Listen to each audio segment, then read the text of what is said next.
고린도후서 12장 7절에서 9절. 우리 천천히 한 목소리를 함께 읽겠습니다. 여러 계시를 받은 것이 지극히 크므로 너무 자만하지 않게 하시려고 내 육체의 가시 곧 사탄의 사자를 주셨으니 이는 나를 쳐서 너무 자만하지 않게 하려 하심이라. 이것이 내게서 떠나가게 하기 위하여 내가 3번 주께 간구하였더니 나에게 이르기를 내 은혜가 내게 족하도다. 이는 내 능력이 약한 데서 온전하여 짐이라 하신지라. 그러므로 도리어 크게 기뻐함으로 나의 여러 약한 것들에 대하여 자랑하리니 이는 그리스도의 능력이 내게 머물게 하려 함이라. 아멘. 할렐루야. 우리 옛말에 이런 말이 있습니다. 이거는 속담은 아니고요. 그냥 옛말에 이런 말이 있어요. 벌교 가서 주먹 자랑하지 말고, 여수 가서 돈 자랑하지 말고, 순천 가서 인물 자랑하지 말라. 이런 말이 있어요. 그만큼 이 벌교에는 힘 좋은 사람들이 많은 거예요. 그리고 여수에는 부자들이 많고, 그리고 순천에는 이쁘고 잘생기고 인물 좋은 사람들이 많은 거예요. 거기서 잘못 자랑하다가는 부끄러움을 당할 수 있으니 그렇게 자랑하지 마라. 이런 말이죠. 제2의 성이라는 이런 작품을 쓴 프랑스의 소설가 또는 작가 그리고 철학자인 시몬 드 보바르, 옛날에는 보바르라고 돼 있는데 요즘에는 보부아르 이렇게 돼 있더라고요. 이 시몬 드 보부아르라는 사람이 1947년에 이제 미국을 여행하면서 여행도 하면서 프랑스 문학을 가르치고 강의도 하면서 이렇게 미국 일주를 했던 적이 있습니다. 그때 쓴 책이 아메리카 데이 바이 데이, 미국에서 하루하루 이렇게 책도 썼는데 이 사람이 말한 일화가 하나 있어요. 이 사람은 프랑스 지금 현존하는 작가, 현역 작가고 그리고 철학자고 프랑스 문학에 빠삭한 사람이고 지금 미국을 돌면서 프랑스 문학을 강의하고 있던 사람이었어요. 그런데 미국을 돌다가 미국의 어느 소위 말하는 시골, 빈민가, 할렘가 그런 좀 이 험악한 지역에 한 카페에 들어가서 거기서 저녁도 먹고 차도 마시고 이렇게 하려고 그 카페에 들어갔는데 자신이 프랑스에서 왔다고 했더니 그 미국 시골 허름한 지역 카페의 종업원 여자 소녀가 프랑스에서 왔냐고 너무 반갑게 이야기하면서 자기가 프랑스 문학에 너무 이렇게 심취해 있다. 너무 프랑스 문학을 사랑한다. 이렇게 얘기를 하는 거예요. 근데 지금 이 사람은 현역 작가잖아요. 현역 작가로서 프랑스 문학을 심취해 있고 그리고 이미 자기는 지금 프랑스 문학을 가지고 미국을 돌면서 강의를 하고 있잖아요. 그러니까 프랑스 문학에 있어서 누구보다 잘 아는 사람이에요. 그러니까 이 프랑스 문학을 만약에 이 지금 시골, 미국에 있는 시골의 카페 여종업원인 아이와 이 프랑스의 지금 현역 작가로 뛰고 있는 사람이 프랑스 문학을 얘기하면 누가 더 많이 알까요? 당연히 보바르가 많이 알겠죠. 그런데 이야기를 해보니까 프랑스 문학을 너무 깊이 있게 알고 있는 거예요.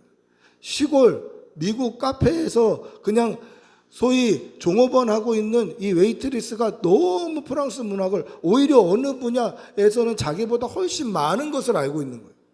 그래서 자기가 가르치려고 했다가 오히려 배웠다, 부끄러움을 당했다라는 일화를 기록한 적이 있습니다. 여러분, 우리는 항상 겸손해야 돼요. 하나님 앞에 겸손하시고 사람들 앞에 자신을 낮추시고 남을 더 높게 여기시고 그렇게 믿음으로 살아가는 성도들이 되시기를 바랍니다. 할렐루야. 여러분, 자랑할 게 많죠. 그러나 그럼에도 불구하고 하나님 앞에서 자신을 낮추고 겸손한 사람으로 살아야 돼요. 오늘 우리가 읽은 이 성경의 기록자는 바울이라는 사람이에요. 근데 이 사도 바울은 인간적으로 자랑할 게 많은 사람이었어요. 얼마나 인간적으로 자랑할 게 많았냐면 사도행전 22장 3절에 보시면 바울 사도가 스스로를 이렇게 얘기해요. 나는 길리기아 다소라는 곳에서 태어났고 그곳에서 자랐어. 이렇게 얘기해요. 이 말이 무슨 뜻이냐면 나는 로마 시민권자야 이 뜻이에요. 길리기아 다소라는 지역은 헬라 철학이 굉장히 만연해 있고 공부 학업률이 굉장히 높은 지역이에요. 그래서 내가 길리기아 다소에서 태어났어 라는 말은 나는 로마 시민권자고 나는 대단히 학식이 높은 사람이야 이 뜻이에요. 어디 출신이야? 나 길리기아 다소 사람이야. 이러면 그냥 말이 게임이 끝나는 거예요. 아, 저 사람은 로마 시민권자고 대단한 사람이다 이렇게 여겨지는 거예요. 그리고 가말리엘의 문화에서 우리 조상의 율법에 엄한 교훈을 받았다라고 이야기해요. 이 말은 무슨 뜻이냐면 나 명문대 나왔어 그 뜻이에요. 가말리엘이라는 스승의 밑에서 공부했다라는 거예요. 그러니까 자기는 출신지도 좋다, 학벌도 좋다, 자랑할 게 많은 사람이에요. 뿐만 아니라 빌립보서 3장에 보시면 이렇게 얘기합니다. 나는 8일 만에 할례를 받았고 이스라엘 족속이고 베냐민 지파고 히브리인 중에 히브리인으로서 율법으로는 바리새인이고 열심으로는 교회를 박해하고 율법의 의로는 흠이 없는 자였다. 무슨 얘기냐면 나는 혈통이 좋아 그 뜻이에요. 나는 혈통이 좋아. 그리고 율법적 하나님의 말씀에 비추어 봐서도 흠이 없는 사람이야. 난 신앙도 좋아 그 뜻이에요. 그러니까 바울 사도는 인간적으로 자랑할 거리가 너무 많은 거예요. 출신지도 좋죠. 로마 시민권자였죠. 학벌도 좋죠. 신앙도 좋죠. 신학이나 철학에 조예가 깊죠. 그러니까 뭐를 붙여도 바울은 누구보다 뛰어난 사람이었어요. 근데 인간적으로만 자랑거리가 많았던 게 아니라 바울은 영적으로도 자랑거리가 많았던 사람이에요. 바울은 영적인 체험을 많이 했던 사람이에요. 다메섹으로 가는 길에 예수님을 빛으로 만나서 그 자리에서 눈이 멀었다가 하나님께서 고쳐주셔서 눈에 꺼풀 같은 것이 벗어지고 보게 되어서 복음 전하는 사람으로 바뀐 사람이에요. 그러니까 체험이 많아요. 여러분, 기독교 신앙에 있어서 체험은 매우 중요합니다. 여러분, 체험하는 신앙인들이 되시기를 바랍니다. 그냥 와서 예배드리고 찬양하고 기도하고 내가 그냥 예배에 참여했다 이게 체험이 아니라 하나님이 눈에 보이지 아니하시지만 하나님이 마치 옆에 계신 것처럼 느껴지고 그 하나님께 내가 기도하고 하나님의 음성을 내 마음 가운데로 듣는 하나님과 저와 여러분이 지금 이렇게 얼굴을 마주해서 제 목소리를 여러분들이 듣는 것처럼 하나님과 대면해서 인격적인 교제, 사람과 사람이 얼굴을 대하는 교제와 또 체험을 하시는 성도들이 되시기를 바랍니다. 예수 그리스도의 십자가 보혈이 내 죄를 씻으신다는 믿음으로 예수님의 십자가 앞에 내가 날마다 나아가는, 그래서 예수님의 그 치료하심과 위로하심과 죄 씻으시는 그 은혜를 날마다 사람과 사람을 대면해서 만나는 것 같이 그렇게 만나는 성도들이 되시기를 축복하고 기도합니다. 할렐루야. 체험은 매우 중요해요. 체험이 없으면 기독교 신앙은 힘이 없어요. 우리가 하나님을 만나는 체험, 예수 그리스도를 만나는 체험이 없다면 우리의 신앙에 힘이 없어지는 거예요. 계속 믿을 수 있는 그 동력이 사라져요. 에너지가 없어지는 거예요. 그래서 우리는 날마다 예수님 만나고 날마다 하나님 만나고 날마다 기도하고 날마다 말씀 앞에 서야 돼요. 여러분, 날마다 매 순간마다 믿음으로 살기를 축복하고 기도합니다. 바울은 체험이 많은 사람이었어요. 우리가 오늘 읽었던 본문 앞에 고린도후서 12장 2절 말씀을 한번 읽어보겠습니다. 고린도후서 12장 2절 같이 읽어보겠습니다. 시작. 내가 그리스도 안에 있는 한 사람을 아노니 그는 14년 전에 셋째 하늘에 이끌려 간 자라. 그가 몸 안에 있었는지 몸 밖에 있었는지 나는 모르거니와 하나님은 아시느니라. 이게 다른 사람 이야기하는 것처럼 보이지만 사실 바울 사도 스스로 자기를 이야기하는 거예요. 내가 14년 전에 셋째 하늘에 간 적이 있다라는 거예요. 셋째 하늘이라고 하니까 예전에 우리 선배 목사님들은 이것을 삼층천 체험 이렇게 얘기했어요. 뭐 셋째 하늘 그러면 어딘지 감이 좀 오십니까? 뭐 삼층천 그러면 어딘지 감이 오셔요? 히브리인들은 그 히브리 문학에 있어서 첫째 하늘은 우리가 이렇게 보는 하늘을 이야기해요. 파란 하늘, 이게 첫째 하늘이에요. 두 번째 하늘은 우주를 뜻해요. 그리고 셋째 하늘은 어디냐면 천국, 낙원을 뜻하는 거예요. 바울은 살아서 하나님이 계시는 그 천국에 갔던 경험이 있던 사람이에요. 근데 이게 내 체험이라고 얘기를 안 하는 거예요. 여러분 만약에 이런 체험을 하면요, 야 내가 천국 가본 적 있어 하면서 간증하고 다녔을 거예요. 그러면서 아마 살이 더 붙었겠죠. 천국 갔는데 뭐를 봤다더라 뭐를 봤다더라 하면서 살을 붙이는 거예요. 그러면서 어떻게 됩니까? 영적으로 교만해지는 거예요. 내가 잘났어. 내가 천국에 갔다 온 사람이에요. 저도 꿈에 천국을 2번 봤는데 뭐 그걸로 진짜 갔다 온 게 아니니까 뭐 간증하지는 못하잖아요. 근데 만약에 진짜로 갔다 왔으면 막 간증하고 자랑하고 이럴 거예요. 바울 사도는 자랑하지 않아요. 오히려 뭐라고 얘기합니까? 제3자가 얘기하는 것처럼 얘기해요. 내가 어떤 사람 아는데 그 사람이 셋째 하늘에 갔다 왔어. 근데 그때 그가 몸 안에 있었는지 몸 밖에 있었는지 정확하게 모르겠어. 그게 실제로 일어난 일인지 아니면 꿈인지 난 잘 모르겠어. 최대한 조심하면서 겸손하게 이 일들을 얘기하더라는 거죠. 바울은 영적으로도 육적으로도 자랑할 것이 너무너무 많은 사람이었는데 그는 하나님 앞에서 사람 앞에서 자랑하지 않더라는 거예요. 왜 자랑하지 않습니까? 바울은 무엇을 더 자랑하나요? 내가 똑똑한 사람이야, 대단한 사람이야, 이것을 자랑하는 게 아니라 도리어 자기의 약한 것을 자랑해요. 우리 오늘 읽은 본문 7절 다시 한번 읽어볼까요? 7절입니다. 같이 읽어보겠습니다. 여러 가지 계시를 받은 것이 지극히 크므로 너무 자만하지 않게 하시려고 내 육체의 가시 곧 사탄의 사자를 주셨으니 이는 나를 쳐서 너무 자만하지 않게 하려 하심이라. 할렐루야. 너무 자만하지 않게 하나님께서 내 육체의 가시 곧 사탄의 사자를 줬다는 거예요. 여러분 바울 사도도 자기가 자랑할 게 많은 사람인 걸 알았어요. 그래서 오늘 뭐라고 얘기합니까? 여러 가지 계시를 받은 것이 내가 지극히 크다. 인간적으로 영적으로 받은 게 너무 크다는 거예요 자기가.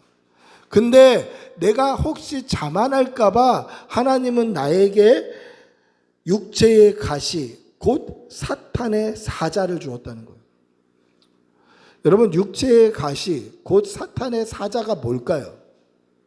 이거에 대해서 정확하게 뭐다라는 것은 성경에 기록되어 있지 않지만 바울 사도는 여러 가지 육체적인 약점이 있었던 사람으로 보입니다.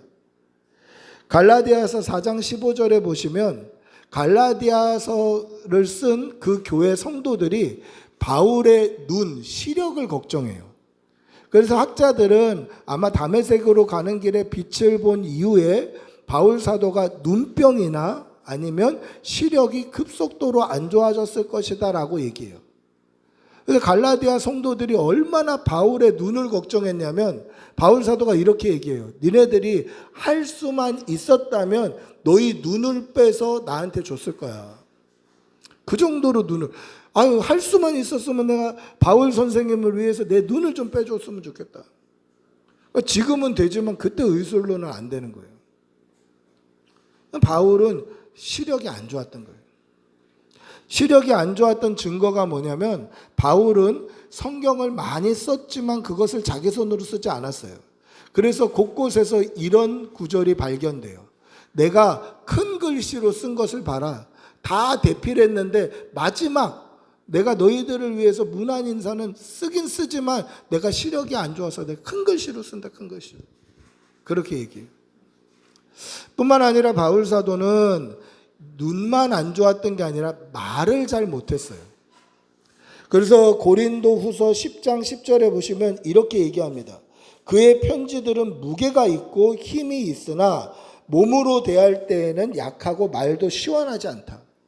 그러니까 몸으로 대해 보면, 사람을 만나 보면 이 글로 보면은 막 권위가 있고 시원하고 복음이 묻어나는데, 사람을 만나 보면 이 만나는 사람이 너무 몸도 약하고 시력도 안 좋고 말도 시원하지가 않은 거예요.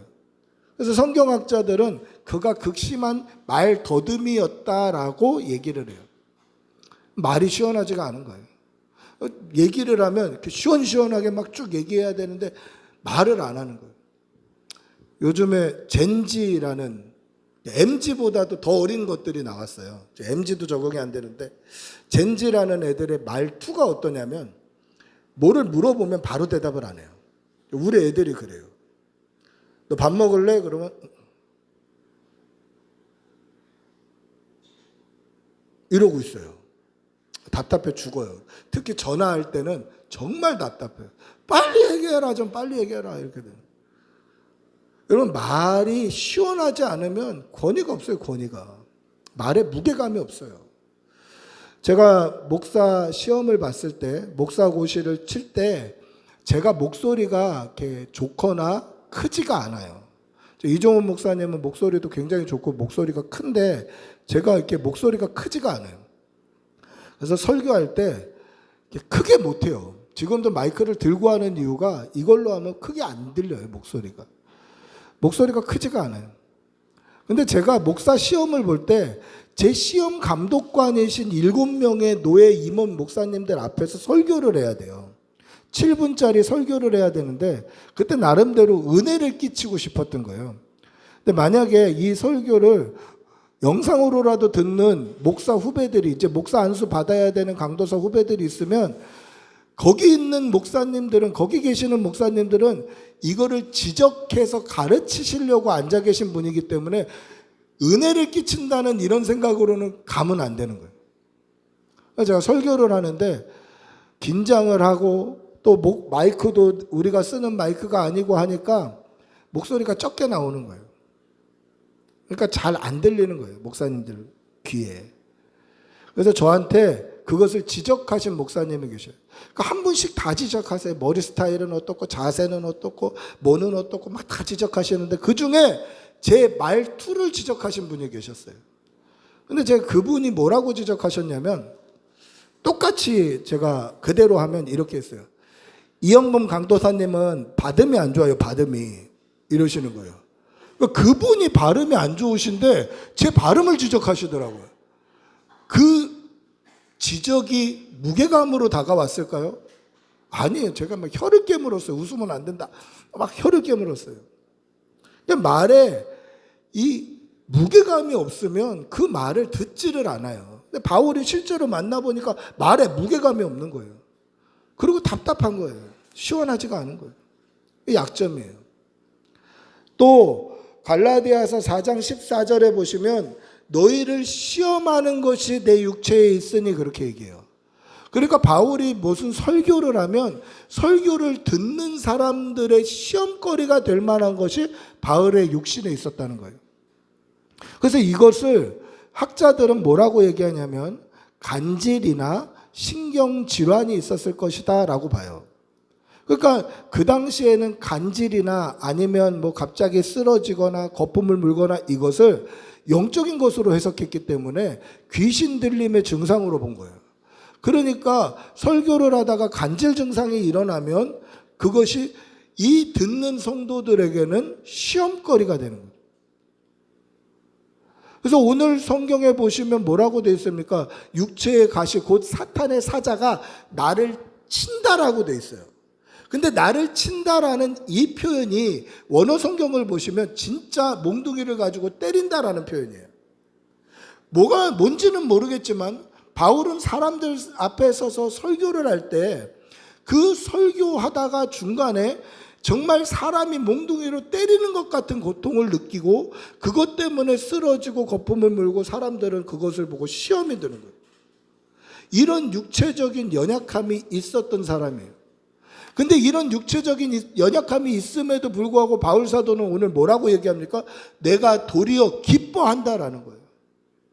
실망하고 낙심하고 근심하는 게 아니라 나는 도리어 기뻐한다라고 얘기합니다. 우리 오늘 읽었던 본문 9절 한번 읽어볼까요? 9절 같이 읽어보겠습니다. 시작. 나에게 이르시기를 내 은혜가 내게 족하도다. 이는 내 능력이 약한 데서 온전하여짐이라 하신지라. 그러므로 도리어 크게 기뻐함으로 나의 여러 가지 약한 것들에 대하여 자랑하리니 이는 그리스도의 능력이 내게 머물게 하려 함이라. 할렐루야. 여러분, 바울 사도가 육체의 가시 사탄의 사자가 그 몸에 있었던 것을 하나님 떠나가게 해주십시오라고 3번 기도합니다. 하나님 앞에 3번 기도해요. 저는 이 말씀이 굉장히 의아하더라고요. 만약에 저에게 그런 약함이 있으면 3번만 기도하지 않을 거예요. 매일 기도하겠죠. 매일. 하나님의 응답이 있어도 네가 받은 은혜가 족하다 말씀하셔도 하나님 그래도 좀 고쳐주십시오. 그래도 고쳐주십시오. 그럴 거 아니에요. 지금 바울이 잘 먹고 잘 살려고 고쳐달라고 그런 건가요? 그게 아니잖아요. 복음 사역하는데 설교를 해야 되는데 하나님의 말씀을 전해야 되는데 말이 어눌하고 눈이 안 좋고 사람들의 시험될 만한 게 내 육체의 약점으로 있으니 하나님 이거 고쳐주시면 더 많은 주의 일을 감당할 수 있지 않겠습니까? 하나님 저희 약함 고쳐주십시오. 육체의 가시 사탄의 사자 좀 떠나가게 해주십시오. 이게 나를 매일 때리는데 하나님 도와주십시오. 근데 하나님께서 은혜가 족하다는 거예요. 그 이야기를 듣고 도리어 크게 기뻐합니다. 어떤 말씀을 듣고 기뻐합니까? 오늘 말씀해 보시면 내 은혜가 너에게 족하도다. 이는 나의 능력이 너의 약한 데서 온전하여 짐이라. 그렇게 말씀하신 거예요. 더 쉽게 말하면 이런 뜻이에요. 너 약해? 그거 고쳐달라고? 근데 네 약한 거 내가 채워줄게. 하나님의 능력이, 예수 그리스도의 능력이 네 약한 거 채워줄게. 그 말은 무슨 뜻입니까? 내가 너와 영원히 함께 할게. 네가 사역하는데 불편함이 없도록 하나님의 능력이, 예수 그리스도의 능력이 너를 채워서 세상 사람들이 볼 때는 너를 답답해하고 어눌해하고 시원하지 않다라고 얘기하고 시험거리라고 얘기하지만 너의 그 연약함을 하나님의 능력이 채워서, 하나님의 능력과 예수 그리스도의 능력이 채워서 네가 부족함이 없는 온전한 사람으로 너를 사용할게. 하나님이 그 약속을 하시는 거예요. 이 이야기를 듣고 바울 사도가 기뻐하는 거예요. 여러분, 우리는 다 연약할 수 있습니다. 그러나 믿음 안에 있으면 하나님의 능력과 예수 그리스도의 능력이 우리를 온전하게 하심을 믿으시기 바랍니다. 바울 사도가 기뻐했던 이유가 뭡니까? 하나님이 온전하게 해주시겠다는 거예요. 너 눈이 안 좋니? 그러면 더데오라는 대필가를 붙여줄게. 그 사람이 네 편지 쓸 거야. 그래서 가끔 바울의 그 성경 말미에 이 편지를 대필하는 더디오도 너희에게 문안한다라는 구절들도 들어가 있어요. 통역자 붙여줄게. 너 말 못하니? 사람들이 네 얘기 들으면 막 시험에 들고 조마조마해 하니? 그러면 편지를 쓰는 능력을 줄게. 말로 해서 전달하는 게 글로 하면은 그렇게 그 맛이 전달이 안 될 텐데 그 맛이 전달되고도 남을 수 있도록 너에게 글 쓰는 재능을 줄게. 그래서 바울이 말이 어눌하고 사람을 만나면 사람들이 답답해하고 그래서 수도 없이 많은 편지를 썼고 그 편지가 지금까지 남아있잖아요. 저와 여러분이 오늘 읽었잖아요. 만약에 말을 했으면 이미 다 없어졌을 텐데 그 없어졌을 그 말들이 기록이 되어서 오늘 저와 여러분이 보고 읽고 이 말씀으로 은혜를 받고 있잖아요. 하나님이 주시는 거예요. 네 능력이 약하니? 네 육신이 약하니? 네가 가지고 있는 힘이 약하니? 때로는 건강이, 물질이 무엇이 약하니? 내가 채워줄게.